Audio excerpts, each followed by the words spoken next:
প্রাক্তন ক্রিকেটার সৌরভ গাঙ্গুলির মুকুটে জুড়ল নতুন পালক। বিগ বস বাংলার নতুন সঞ্চালক হতে চলেছেন তিনি, যার ফলে দাদাগিরিতে আর দেখা যাবে না সৌরভকে।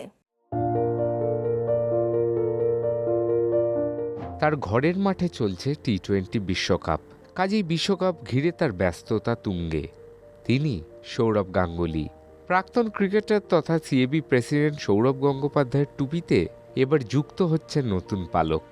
ভারতের অন্যতম জনপ্রিয় টিভি শো বিগ বসের বাংলা ভার্সনের প্রধান সঞ্চালক হতে চলেছেন তিনি। অতীতে দুবার বিগ বস বাংলাতে শুরু হলেও শেষ পর্যন্ত তা নিয়মিত হতে পারেনি। প্রথমবার 2013 সালে বিগ বস হিসেবে সঞ্চালনার দায়িত্বে ছিলেন মিঠুন চক্রবর্তী। তারপরে দ্বিতীয়বার এই দায়িত্ব পেয়েছিলেন জিৎ। এবার নতুনভাবে টেলিভিশনে আসছে বিগ বস বাংলা। এই প্রথম গোটা দেশে বিগ বসের সঞ্চালক হিসেবে বেছে নেওয়া হচ্ছে কোনো ক্রিকেট পার্সোনালিটিকে। হিন্দিতে এই শো হোস্ট করেন সালমান খান। আবার মারাঠি বিগ বসের প্রধান সঞ্চালক হলেন রিতেশ দেশমুখ। কিন্তু তারা প্রত্যেকেই বিনোদন জগতের মুখ।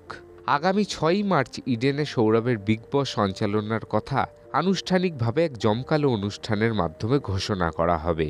এই শোয়ের জন্য সৌরভ আর দাদাগিরি সঞ্চালনা করতে পারবেন না। আসলে শো জনপ্রিয় করার জন্য নানান রকম নতুন ভাবনা চিন্তা যোগ করা হচ্ছে বিগ বস বাংলায়। এখন দেখার সৌরভ যুক্ত হলে কতটা সাফল্য পায় বাংলার বিগ বস। দেখুন এই সময়ের তথ্য ও চিত্র প্রতিদিন রাত 9টায় ও সকাল 8টায় শুধুমাত্র চ্যানেল 1-এ।